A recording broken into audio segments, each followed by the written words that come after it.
right, welcome to Coffee and Contracts. We're at Casa Sabal, located in Fundadores, Puerto Los Cabos. For all of you that have joined us, thank you for coming out for coffee and this discussion with Rodrigo Esponda. Rodrigo, thank you for coming here, even with a cut finger just last night. It's been a while, even though one of our offices is neighbors with your office in Cabo San Lucas. For everyone that might not know who you are, can you give us a little bit of a background? How long ago did you come to Cabo and what brought you here? Yes, my name is Rodrigo Esponda.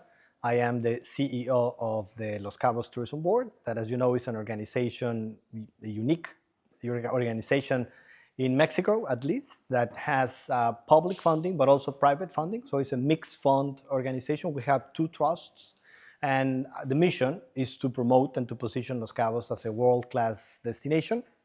I have been doing it for the last 9 years. I never thought that I would be here 9 years.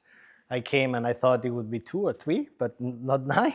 But it's been a pleasure to be here. It really changed my life as soon as I landed into Los Cabos. Before, I worked 17 years at the National Tourism Board, at the Mexico Tourism Board in the United States and Canada. Okay. And how would you say, for those that are new to the area, Cabo tourism changed over the last 5 years? And why I say 5 years, because that goes to 2020, that's the pandemic. You were here before the pandemic, during, and now after. How has tourism changed in those years? It has dramatically changed in all regards. Of course, the COVID-19 was a critical time frame, but it's been changing for the good in the last 3 years. And because the destination knew how to take advantage of the critical situation that the COVID-19 presented, in the sense that instead of trying to get a very rapid recovery with any type of tourists, there was a critical element that everybody worked together in not only just hotels, restaurants, or the hospitality industry, but in regard everybody in the destination, to make sure that the conditions after COVID would be making a recovery that would be at a pace that would be coming out the best of what the possible outcome has been. So if you check that in terms of the average daily rate, the number of flights that we've been increasing in the last 5 years, the quality focus that, let's say, 9 years ago, when I would come and I would be in a meeting with the hoteliers or the DMCs, and I would be mentioning that we need to focus on quality versus quantity, they would boo me immediately. They would say, like, are you crazy? Like, we need tourists to come to the destination. Now, it's like everybody's, yes, we need to focus on quality. We have not been getting more visitors in 3 years. So 2023, 2024, and 2025, we're going to have the same number of visitors. Approximately how many? 3.7 million visitors. And how is that measured? By arrivals. In the airport? In the airport, it's 2.3 international arrivals. And out of the domestic travel, 40% are international visitors that take some connection inside Mexico. But now, because the average daily rate, if you compare it to what it was 5 years ago, it's $200 more. Okay. The spending that the visitors are generating in the destination, it's also 40% more than what it was 5 years ago. In restaurants, in services, in activities, it is much broader, the type of tourist that comes. Everybody would go to El Triunfo, Todos Santos, Miraflores. Now, if you have this conversation, everybody's like, yes, let's go out. Let's go to Santiago and see the oasis that is there. That was not happening more than 6 years ago. It was very concentrated. Everybody wanted to be focused. I remember the first meeting that I had with the hoteliers, they were complaining that everybody puts a lot of focus into the arch of Cabo San Lucas and into Cabo San Lucas, and nobody's paying attention to San Jose. We need to have more focus. We have to have the culture. Today, that's not on the table in the conversation. Everybody's much better, and then this element of quality versus quantity, it's everybody agreed on that. And for you and your group, how do you shift the focus from the Cabo Arch to other areas like the art district in San Jose, and El Triunfo, But Santiago. product diversification. We have, and even here, Selene is her position. She's in charge of product development. So that position was not in the tourism board. Like, okay, we need to do marketing, PR, promotion, but nothing internally to develop experiences in the destination that would be competitive and would be aligned to what the demand of the market is coming from. We've been doing in the last 5 years a very thorough training program with local guides, where we go to the rural areas, to the ranches, and then we talk to the owner of the ranch, like, would you like to have tourists? What is what you have? Oh, we have beautiful experiences that we do in the kayak in Santiago, in the oasis, and then we do some hiking, and then we bring them back and we can prepare some local dishes that they learn how to prepare. Oh, that's very good. But okay, do you have a website? No. Do you have social media? No. Do you have cell phone? No. Okay, we're gonna be training, and we've been putting all those together. Now we have 60 local guides trained into that we have a rural area tourism guide that everybody can access. So we've been working to diversify and to be competitive, because that's what the market is looking. People that are coming to buy homes, they don't want to just buy a home that it would be like being in any place around the world, in Miami or New York or any beach in the Caribbean. They want a unique experience that would be really making them feeling that they are owning something that is providing a value to them, to their experience, to their life. So I see you more, even though one of our offices is neighbors with your office, because you probably aren't in your office all the time. I see you more on LinkedIn and different seminars and conventions around the world. When you meet people in Frankfurt, Germany, in Madrid, Spain, and they don't know where Los Cabos is, what it has to offer, what's your elevator pitch to them? Well, that is a unique destination that combines the ocean, the desert, and the mountain, that the geography is truly amazing, and that the nature is something that you would not find anywhere else. So there are not another place in the world where you would see 40% of the world marine mammals in the ocean. 40% of the world marine mammals are in the area, where you can combine a hiking experience with the desert, with 200 endemic cacti type, with all what we have in terms of the culture, the history, the tradition of Mexico. So you will not find anywhere else. You have deserts, you have mountains, you have beaches, a lot of beaches around the world, beautiful beaches. But we are providing and combining everything in just one place with the perfect weather. Anything else? Well, you know, what is interesting is that when we go to Frankfurt, Germany, and you talk to the airlines or the tour operators or even consumers, they know more about Namibia in Africa, literally, than Los Cabos. It's closer to them? And there are tour operators offering flights and offering experiences to Africa. And the Germans travel all around the world, so they know more about Namibia than Los Cabos. So it's been a very deep process to get the travel agents, to get the consumers aware of where is Los Cabos and why somebody would be coming here. So your job is networking with people that don't know about your product, which is Los Cabos, and educating them and creating opportunities for them to get to the destination. And so a big thing is the airlift, getting people to fly in. Can you tell us about recent projects that you've had and maybe some future projects that you're working on? Yeah, I would just rephrase in the sense that the main objective is to bring the right type of travelers to a destination, not any type of travelers. Travelers that appreciate what we have. Because if you're bringing somebody that is looking to be just closed in an all-inclusive resort for 3 weeks, it's not the place. Having hot dogs and beers, that's, you know, we have that, but it's a small.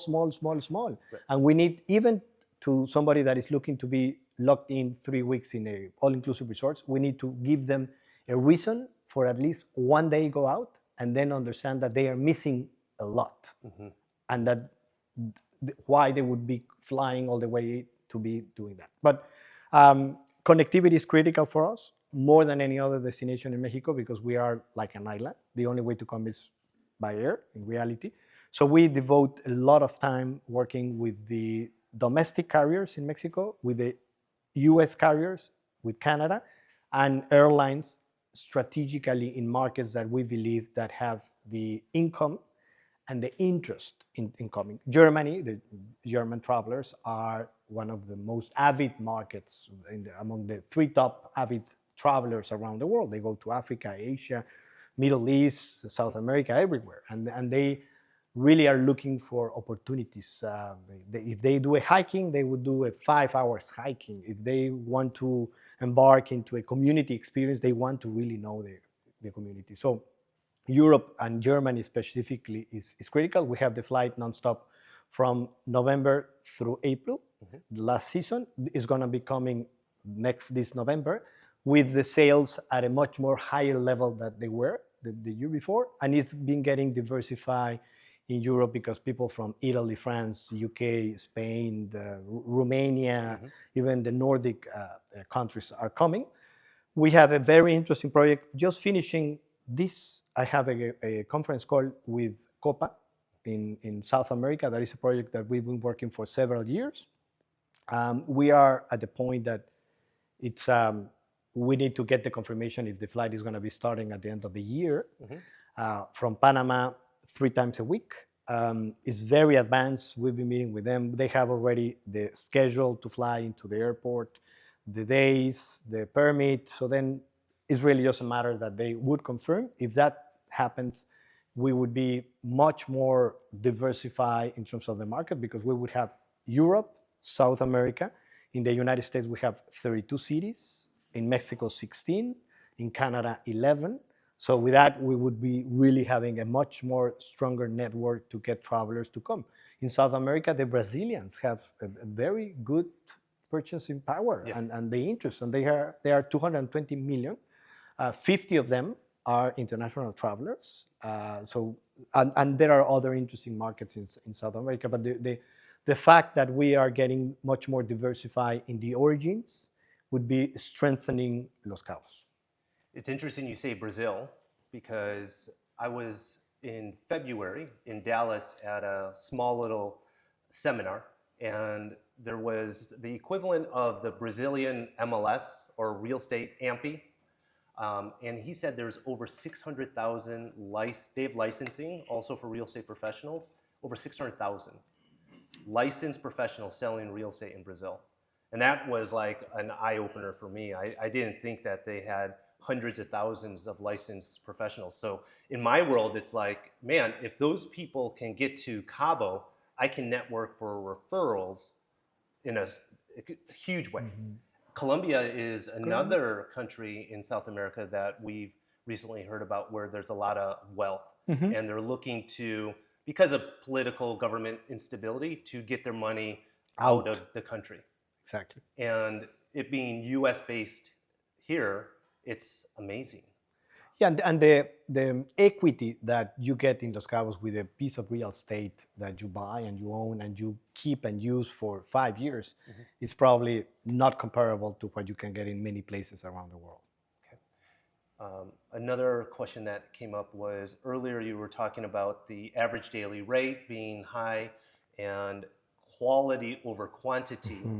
How can you, because you worked in tourism in Mexico before coming here, how does Cabo compare to the other destinations in Mexico?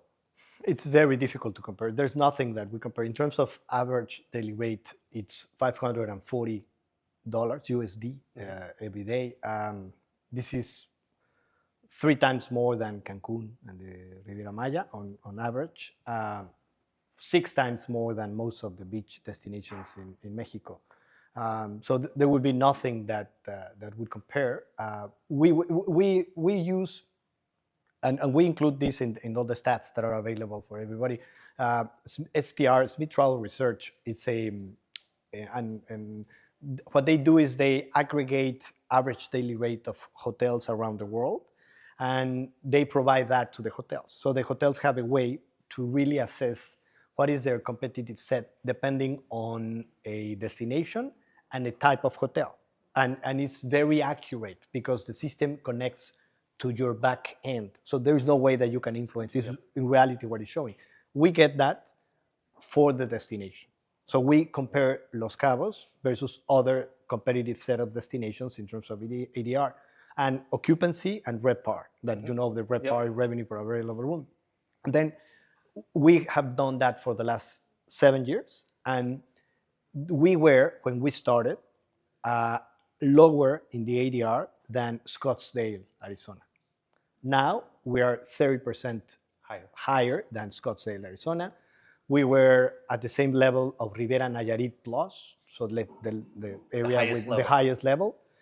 We are almost double of Riviera Nayarit. They are 270 in terms of ADR. And then we check with what is happening today in this year, that, as you know, in terms of international arrivals, Vallarta has 5% less and Cancun 7% less international arrivals. We are, as I mentioned, at the same level that we had in the last 2 years. What has been happening in those destinations is that in order to incentive the market, they have had to decrease prices. Right. And then it's indirectly that if you are decreasing prices, you are affecting the quality. Yeah. And there is a substitution effect of the travelers that are coming to the destination, because then you're replacing some travelers with some travelers looking for a cheaper product. Mm-hmm. And then you start getting down the hill in terms of the product, the quality that you can offer in regards of everything. Because if it's somebody that is more price sensitive, then the restaurants need to not take care of the quality, the same with experiences and so on. So we've checked, and this has been maintained. And the objective is that notwithstanding of the geopolitical complexities that every day are more difficult, the value, the product and the experiences of the destination remains the same. Okay. You touched on some of the new areas that we're being exposed to for tourism. Mm-hmm. Where do you see areas growing here in Baja Sur? And us as real estate professionals, we're advising our clients every day. What are the new and upcoming areas in your mind from a tourism perspective? Because tourism is what's driving everything in our market, real estate being one of them. What are those areas? Well, we divided several years ago in the narrative when we start explaining the destination. Imagine that we are in a forum like this and we have a screen, and then we need to present what is Los Cabos for somebody that doesn't have a clue of Los Cabos, or somebody that has sent some clients, but they have stayed once at the One and Only, or they have stayed once at the Waldorf Astoria, and they don't really understand what is the difference between the regions. So we started explaining that Los Cabos has 5 regions. The Pacific, that is all the corridor on the Pacific, Cabo San Lucas, in between Cabo San Lucas and San Jose, that we changed the name. We used to have a lot of terms of the corridor, but then when we started promoting in Germany, they explained us that corridor refers to the division between East and West, where people would be the wall. So then we changed that, and then we put it as the scenic route. Because if we are bringing Germans and then they are getting a negative connotation immediately with them. Then San Jose, and then all the East Cape. And I guess with these 5 areas is exactly where the growth is going to be coming. On the Pacific and on the East side, there are very important projects, remarkable projects. Many of them have not been announced, that are coming in the next 2, 3, 4 years. Mm-hmm. That even last week I was in New York and I met the COO of Raffles, and Raffles has been announced in 2028 in the East Cape, and she was super excited. Like, it's the most excited project that we have at Raffles coming into any destination worldwide. So I think there is a lot of excitement in terms of what is coming into the destination. So Raffles, for those that don't know, can you give us a little bit of background? Yeah, well, that Raffles is part of Accor group that now has been, all the hotel groups have been getting much more compact. Accor is a European brand that probably one of the most known, it would be Sofitel, but it's in the lower. So the highest would be Raffles, and it's connected to Singapore, to the historical Raffles that started in Singapore, that they have like the highest level in terms of hospitality. So this would really be at the level of Four Seasons, Aman, and all those hotels. And that's going in the East Cape. Where specifically? In the East Cape, where you will remember when Rancho Pescadero was a little bit north of where the Aman is being built, like 20 minutes in that area. And it's a Mexican investment group that from Monterrey, who several years ago they bought it, and they were very nice. They called us, and we have, as you know, all the statistics, and they wanted to have a discussion with us in terms of travel trends and needs for the destination. We discussed about having a low impact, environmental friendly resort that would really take care and would integrate the nature, the concept of farm to table into a hotel and residence component, very high end. And then with that information, they went and they signed the deal with Raffles. So I think it's going to be a very interesting project that will really start pulling out and offering a complete set of experiences. And we mentioned that. Imagine that somebody's coming to a destination and they can stay 3-4 days at the Waldorf Astoria around Cabo San Lucas, and then 3-4 days they go to the East Cape. For them would be to go to 2 different destinations, one in the middle of nature, the other one a more resort experience, but in the same place, just with one flight. Right, right. All within a week. All within a week, and all within a lot of interesting experiences that you can complement: hiking, sailing, walking around different towns, and with the culture, nature, relaxation, all in one place. What are some of the things being here for 9 years that you're surprised in the last 6 months that you've learned about a new destination, people that you're meeting, opportunities? Oh, there are so many opportunities now taking place. The market is so dynamic, more than anytime soon. The technology has been changing everything. There are a lot of more focus in terms of sustainability. A lot of people are really asking, what are we doing in terms of water, energy, resources, the waste, the solid waste, and those are answers that we need to work internally as a destination in order to provide them. And the properties that are coming, new properties, they need to thoroughly think on if they are going to be developing a residences component as part of the hotel, what would be the key element that they would integrate in terms of the nature of the place, the community, how they would integrate the community in order to offer social conditions that would make it sustainable in the long term, and also to preserve the culture. Everybody wants to preserve the culture. I think we mentioned that the original name of California comes from the south part, and it's not that we're going to reclaim California. It's just that we need to be aware that the heritage is important to recover as part of the sustainable concept of what the destination has to be. You're mentioning 60 local guides in Baja Sur. In the south part of the peninsula, just in Los Cabos region. What are some of the interesting type of guides that you've there is a guy, Rogelio, that is the owner of Rancho El Refugio, that, you know, they are all very interesting characters because they live in the rural areas and they've been there taking care of the natural environment. And we've started working with him. And at the beginning, of course, they would say, why are we going to be working with the tourism board? I would really be getting tourists to come to the ranch that is 2 hours out of San Jose, and that they will really be looking to learn about the birds and the nature. So we started working with him, and then like a few weeks back, he comes and we started taking to the ranch some influencers from Europe, and they start posting everything online. And then he's like, you know, after you bring me those güeritos, I've been getting a lot of güeritos coming into the ranch. And for those English speaking, the blonde, light skinned, right? Yeah. People. So it's like, of course, and he's happy and he's proud of what is happening in his place. But it's been a process where the other day we were having a presentation at a forum of the future of East Cape, and we were explaining with numbers all the new trends. He was there. Somebody asked something related into why we would need to develop the rural areas and so on. And instead of that we replied, he replied. He said, no, we've been getting this in a sustainable way. We have been getting some tourists. So the experiences are vast, and there are a lot of associations, and we've been surprised. The other day we went to a ranch on the back end of Miraflores that we didn't know that it existed.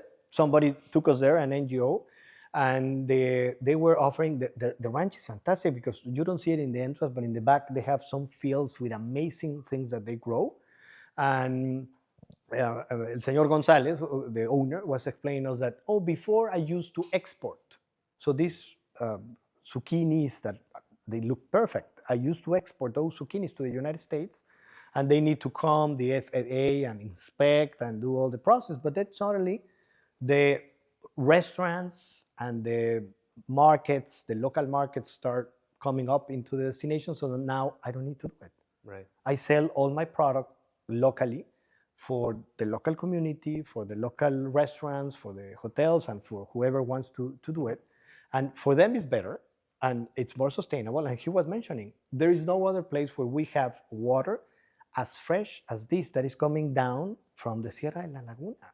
It comes to the pond that he has, and then he uses it to irrigate the agriculture that he generates. So it's discovering those experiences in the area are incredible. His wife was preparing some burritos with machaca. They're the perfect burritos, the most delicious burritos that you can try.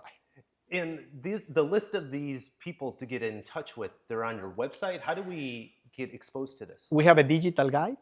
That the digital guide is rural experiences in the region that includes all these 60 local guides with their phones, their social media, their contact information in different regions, how to access, what is the product that they are offering, the experiences that they have done. There are incredible things, really incredible things. So most of us are real estate agents here and connected. My suggestion is to go to that digital guide, and you can create a drip campaign of contacting your clients, your database, with those tips of where to go, where no one else has gone, yourself included. And we always want access to new things, new information, uncharted waters, the road less traveled. And what Rodrigo is explaining to us is truly that. I mean, we as locals get blown away with these kind of experiences. But it makes more attractive for anybody looking to buy a property if they have those experiences so close by. If you want, we can send you the digital guide so you can post it on your website, Ronival. We are just about to launch a second guide that is of the marine life and all the experiences that you can have in terms of the marine life in the region, in all the coastal areas of the region, with some specific local guides that we have also been working. And that probably we need 2 more weeks to finish it. Yesterday we were seeing the final images and the final, but it's been the similar process, because in the coastal areas there are a lot of local shops and local entrepreneurs that have been developing unique things in terms of the nature. You were talking quality over quantity. That's something that we deal with in any business. We're a luxury destination in Los Cabos. I would say, and correct me if I'm wrong, the premier in all of Mexico. Yeah, there is no other destination that has 15 top luxury hotels in all the classifications. For example, AAA, they have the 5 diamonds. So we have 8 5-diamond resorts. Those are more than all the islands of Hawaii combined. All the islands of Hawaii, they have 6 5-diamond resorts. And we have 8 in a much more compact number of what are those? Can you name them off the top? Yeah. It's, of course, the one and only Rosewood, the Waldorf Astoria, the 2 Auberge, they are there. The 4 Seasons, not the new one because it's so still new. It's so new, but the other 4 Seasons. The I don't know. Montage? Montage, exactly. Montage, that's interesting, is the only chain, Montage, that all the hotels are 5 diamonds. Oh, wow. All the Montage hotels are 5 diamonds resorts. And I'm missing one. Ritz Carlton? And exactly Nisuk, that is Sadun, that is here. Sadun. Sadun, that is here. Okay. All right. Those are the 8 hotels. So, if you were a real estate agent, where would you focus your business? I would be focused my business in something that would be unique in terms of the value that we are proposing to the destination. So if somebody is considering in the real estate local elements with the vegetation that you have, considering the environment, because we have a very particular weather in Los Cabos that is, of course, a dry heat most of the year. So, for example, those open spaces that would integrate the nature, the concept, the views, even the close to the communities. How would you be integrating the local community? If you're developing a project close to Santiago, Todos Santos, then how the community of those areas would be participating in what you are providing. Some interesting experiences that you can do there. So I think that would be because beautiful homes, there are many beautiful homes all over the world. Right. So you sell the destination. Sell the uniqueness that Los Cabos has to offer. The more unique, the more value that you will gain and the more equity you will So we sell more lifestyle than houses in the end. Of course. Okay. That's a new concept. Or maybe not for some of us, right? I know we got started late, but I'm I sorry. wanted to no.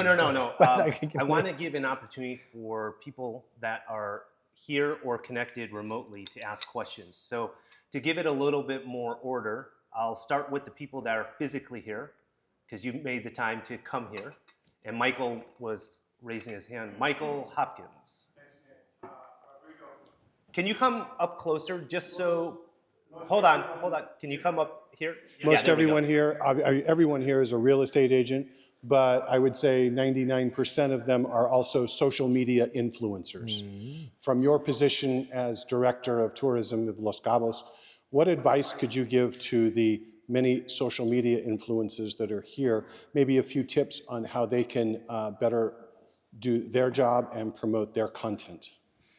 I think that's a fantastic question, and you are touching on a point that we've been doing. The Visit Los Cabos digital ecosystem, we started building 7 years ago, and it was a very controversial decision at the beginning because we needed to start from scratch. So what we had, we needed to, with a blank sheet to start. And then from there, we start building the architecture to put different pieces. And then one of the pieces is social media on that digital ecosystem, where we have 1,200 companies registered. So we don't update information that we use on the digital ecosystem. So those 1,200 companies have a password, and then they update information. And with that, we're able to put it at the level that it needs to be, where we have been integrated now. For example, we have a chatbot connected to the digital ecosystem and to the social media. So if somebody's posting anything related to Los Cabos, this chatbot using artificial intelligence also scrolls that information. And if somebody's asking, then they are using all that into the answers that they've been providing. So what we've been analyzing, and we would be very happy to provide it to you, is that it's very segmented, the type of the channels in social media, depending on the target markets, by age, by income, by interest. Of course, let's say TikTok is for a much more younger audience, but you are planting seeds for a younger audience that they are also relevant in the influence, and you need to care about the communication that you are doing to them. Then the millennials are definitely very much into Instagram and what you are mentioning, Instagram in different languages. So we have a very thorough analysis into how we want to position Los Cabos on each of the social media channels. So my feedback on that would be that we can provide that information to you, because social media is being one of the most influential elements to have sales and closing business into the destination. So people don't go to social media to buy the trips, but they get influenced by what is being posted on social media, and then they look for different recommendations and reassurance in different channels that social media is also helping to reassure travelers on what they would be getting and set the expectations at the right level. Scott Purcell? Hi, thanks. So you had mentioned that tourism is accounted for by airport arrivals. Is there any method for accounting for other means of arrivals, whether it's ship, boat, car, bus? Yeah, of course. We have all the stats, and we would be happy. And we have a tourism observatory every month that provides all the elements. So we have, as I was mentioning, 3.7 million air arrivals, and out of them, we know exactly who's coming for tourism or living locally in the region or visiting friends and family, staying in a villa, in a hotel, in Airbnb or timeshare, or all the different breaks that you can have. The cruise arrivals, we are the third destination in Mexico in terms of cruise arrivals. And it's very controversial because if you analyze the spending per person or per tourist, is 1/10. So 10% of the average spending that somebody comes on air. However, there is a repetition effect. Somebody comes by cruise and then they repeat by air. It's 20% of those travelers come. So it's in many ways a familiarization trip. We have we include in the tourism observatory the arrivals by yacht on different sizes depending on sizes. And also a very interesting number that we didn't mention is out of those 3.7 million, 100,000 come on private plane. So that's, even though that is, let's say, the pinnacle, it's 10% out of 2.3 million because the 100,000 are international arrivals. Okay. And the average of person on a private plane is 2.2 person on the big planes. So the big planes that you see in the tarmac, less than 3 people. Less than 3 people. They come on. Not including the pilot. Not included pilot. And so we have, the road is the only number that people driving, for example, the way down, we don't have a way to get that statistic. We've been trying to now try to do geofencing and using some technology to analyze and to see if somebody's driving from Arizona all the way down, but we are not at the point that we can provide that. Rodrigo, you talk a lot about numbers and statistics. How important is that for you and your business in making the right decisions? I would say that is the only way to deal with politicians. Yeah. Because then the politicians come and they say, I believe that, no, it's not I believe. I think that, no, it's 20% of the travelers that are coming belong to that segment. 10% of the travelers think that the cleanliness need to be improved. So it's the only way to really provide with real answers and to have the right management. So we provide a lot of statistics for the hotels, for the restaurants, for the real estate in order for you to do a better job for the destination. Because if you are better, the destination is better and everybody's better off. From your perspective, what could we be doing as real estate agents better, more of, to help the tourism? Well, I think there are some things that collectively we will need. It's not pinpointing to specific sectors, but we all need to do a better dialogue in terms of the relevance of sustainability, of taking care of the environment, even small things. The other day I went to the supermarket 2 days ago, and I saw somebody that was getting down the car and throwing trash in the parking lot. Like, of course, that you cannot do that because that trash is going to the ocean and it's affecting not only you, it's affecting everybody in the destination. So that collective culture needs to change. We in the office, we have different efforts. to try to aggregate all the interesting things that are happening. Last week, a very interesting group came that they are cleaning the arroyos, the waterways, but they are doing it not just like, oh, okay, let's have the 50 of us with bags, the trucks, and go and clean it up. They do with drones.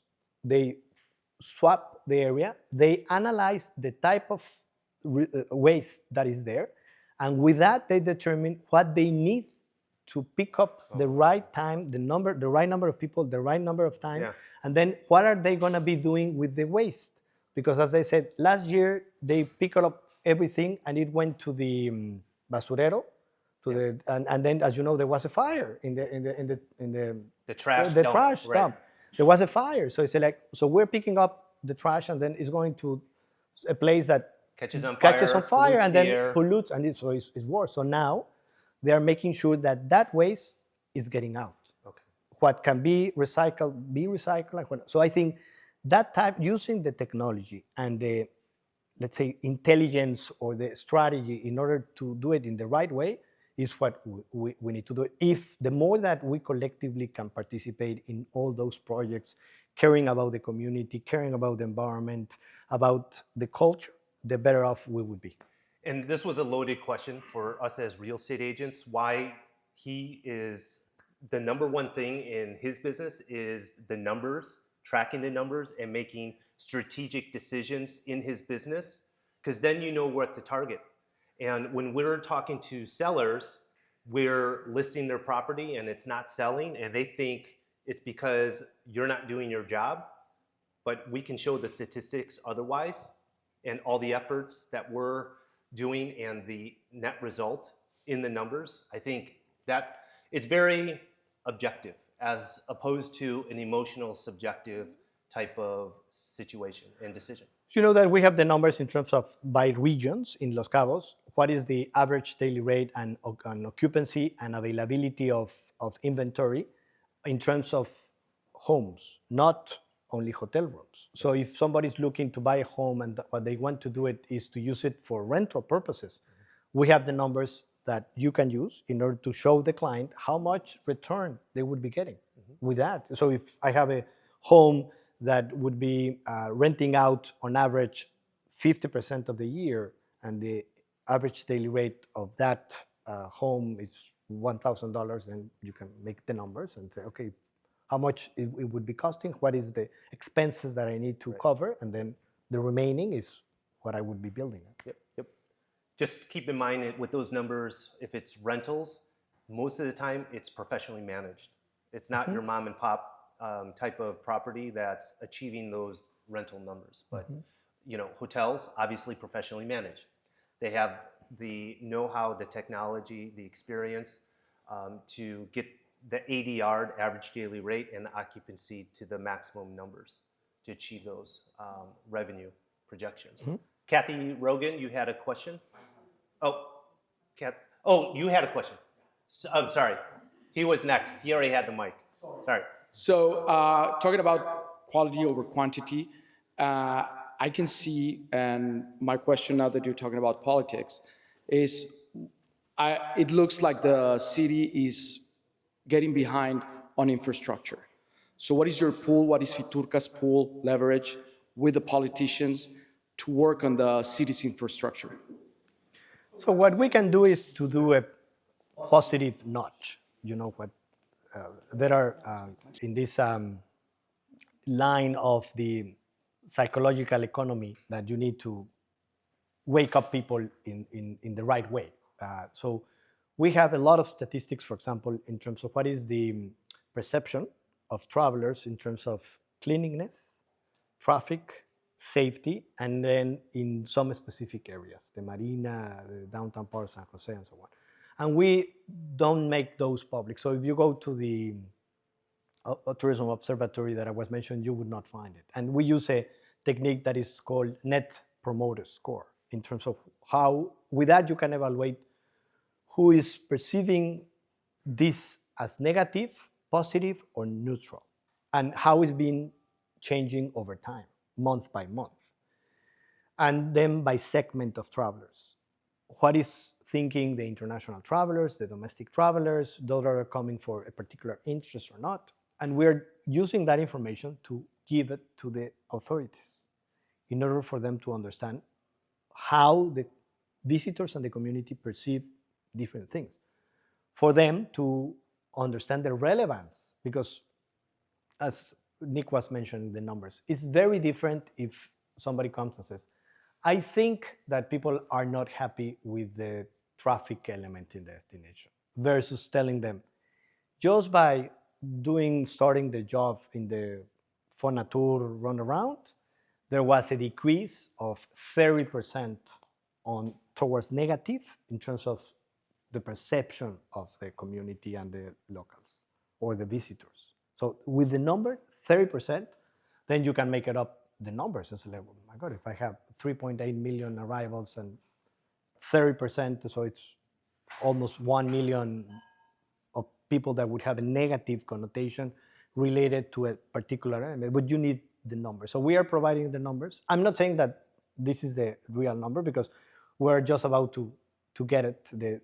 We take like a month in order to get all the stats and process them and so on. But with this type of examples, we provide them the municipality authorities, the private sector, the Consejo Coordinador, the Hotel Association, and all the different associations, the state, and at the federal level. And the numbers are to be used on a positive way. It's not that we go with a newspaper and we mention, because it would not have this positive effect that we're looking to impact in the destination. So that's the best contribution that we can get, is so that they can take the decision. It's not our job to do infrastructure projects, but it's our job to, especially in a place that lives and breathes from tourists.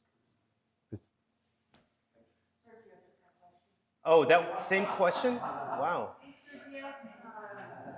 Let's bounce to someone connected on the video call. Anyone have any questions? Bob Cadez, you have a question? Where are you located? Oh, hold on one second. Okay, go ahead. Do you know, do you know where the top 5 cities are coming in from to Cabo are?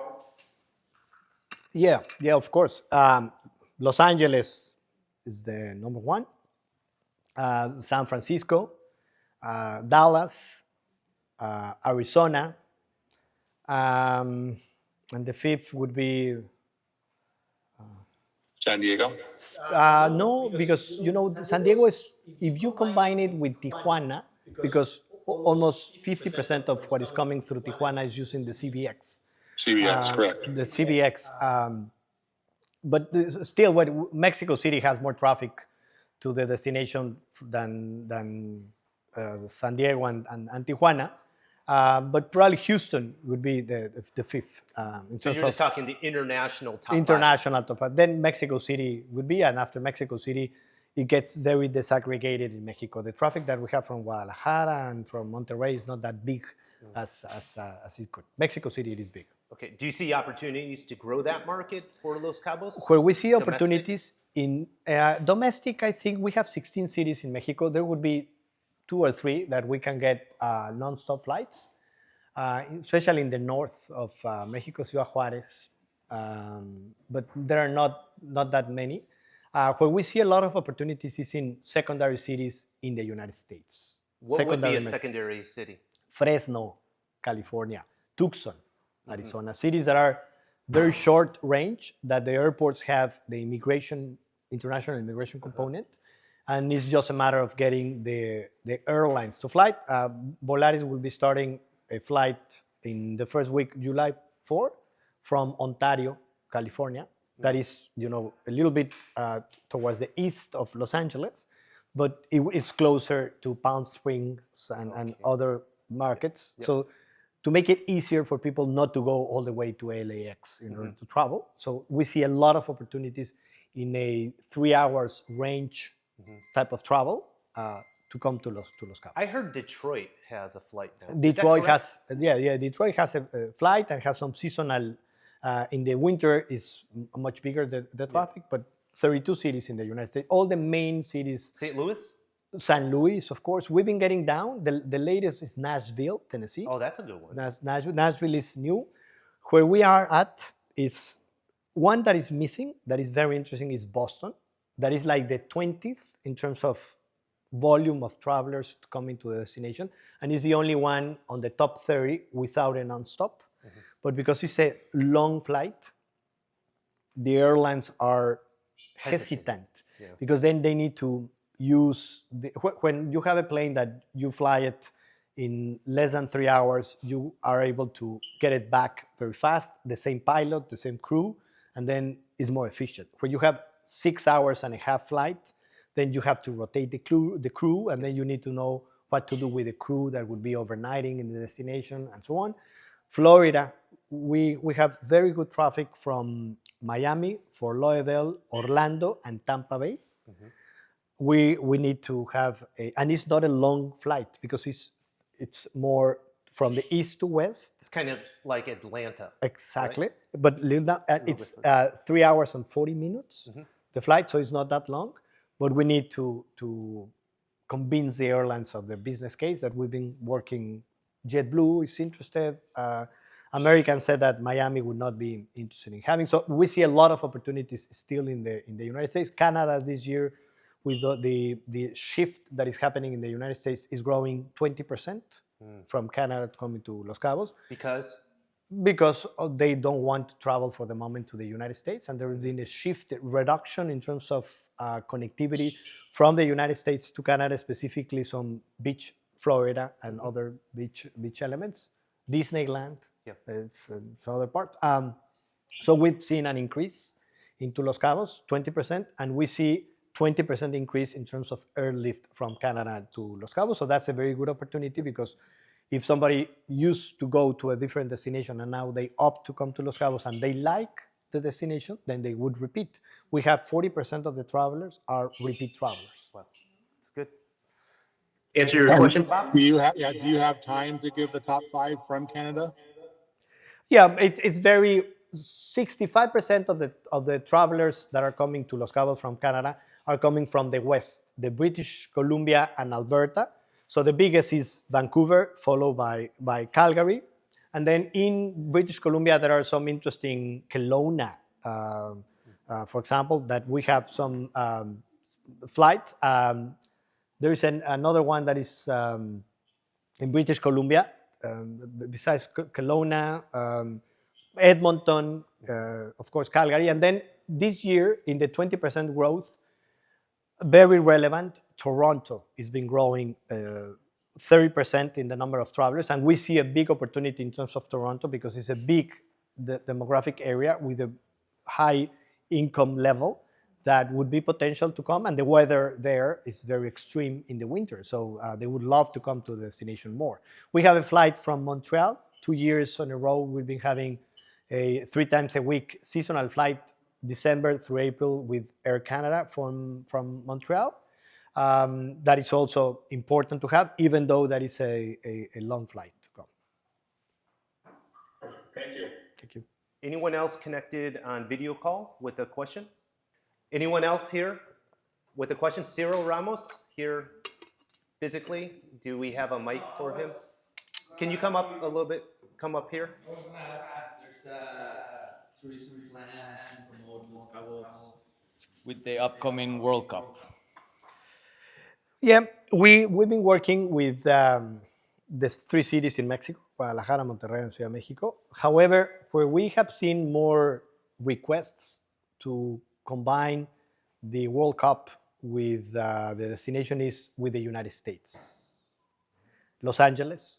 Well, since 2 years ago, we started getting some RFPs for incentive trips that would be awarding some trips to the top executives to some gain in Los Angeles, and then a beach into Los Cabos. So that's where we see a big opportunity. In general, for Mexico, I believe that is an amazing opportunity in terms of branding, to get the name and the experiences at the top. We need to make sure that we are at the level in terms of safety, that it's a matter that here is better integrated than in other parts. But all in all, it would be a very good opportunity for the country. And for us, I think the bigger opportunities would be joining the United States with the extending their trips after the World Cup into Los Cabos, especially for long haul market like Australia, New Zealand, Yes, Asia. to bring all the people that are in the States to come down here Exactly. to get that opportunity. Does that come up with the international meetings that you have in terms of safety for Mexico? Yes. We devote a lot of time in terms of having all the stats in terms of safety because we get asked a lot about those safety. So what are the stats that we can use as real estate agents to advise our clients? We will have two. One is the INEGI the National Institute of Statistics, does a survey every 3 months in 80 cities in Mexico. And the basic question is how safe you feel in your community. So it's among the community. Los Cabos is being top 5 for the last 6 years. And we also have the survey that we apply at the exit of the airport.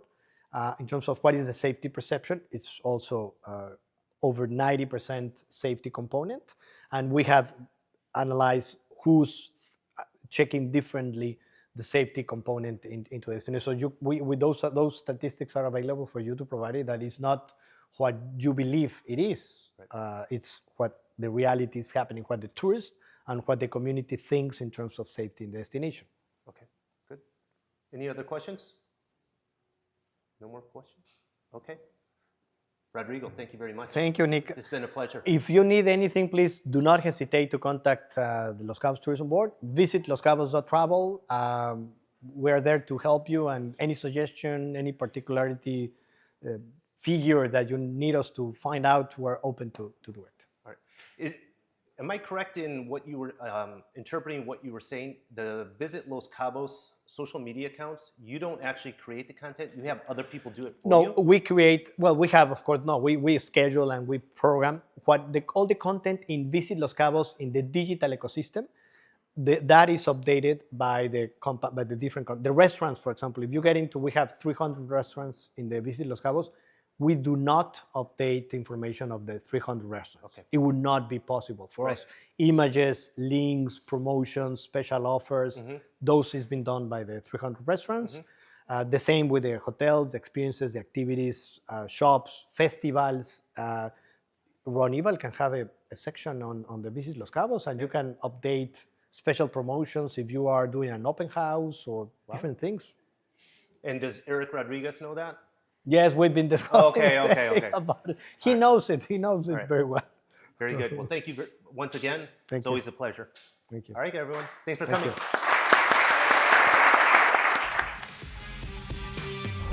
Thanks for listening to this episode of the Nick Fong Podcast. Make sure you subscribe to the podcast and the YouTube channel at youtube.com/Ronaval Real Estate and follow Nick on Instagram at NickFong_Ronaval. Ready to find your Baja dream home? Check out the latest property listings at ronaval.com or findmexicohouses.com. Hasta luego.